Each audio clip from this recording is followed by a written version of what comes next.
চট্টগ্রামের আকাশে শুধু বৃষ্টি ঝরছে না, ঝরছে হাজারো মানুষের চোখের জল। টানা কয়েকদিনের ভারী বর্ষণ আর পাহাড়ি ঢলে চট্টগ্রামের বিস্তীর্ণ এলাকা পানির নিচে তলিয়ে গেছে। সাতখানিয়া, বাঁশখালী, চন্দ্রনাই সহ বিভিন্ন এলাকায় লাখো মানুষ পানিবন্দী হয়ে পড়েছেন। অনেক পরিবার ঘর ছেড়ে আশ্রয় কেন্দ্রে যেতে বাধ্য হয়েছে, আবার অনেকে এখনও ঘরের ছাদে বা উঁচু স্থানে আশ্রয় নিয়ে সাহায্যের অপেক্ষায় আছেন। যে ঘরে গত সপ্তাহেও হাসি ছিল, আজ সে ঘরে শুধু কাদামাটি আর নীরবতা।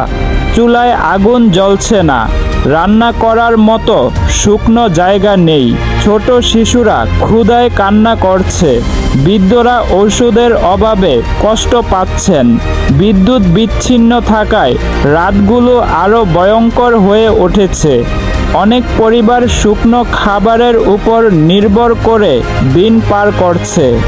বন্যার কারণে সড়ক ও সেতুর ক্ষতি হওয়ায় অনেক এলাকায় ত্রাণ পৌঁছাতে দেরি হচ্ছে।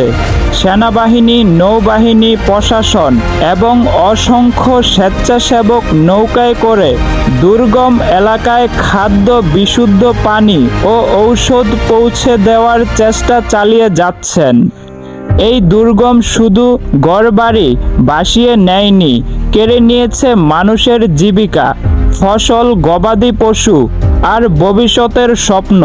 অসংখ্য পরিবার নতুন করে জীবন শুরু করার কঠিন লড়াইয়ে নেমেছেন। Desk report, Newsmark, Chittagong.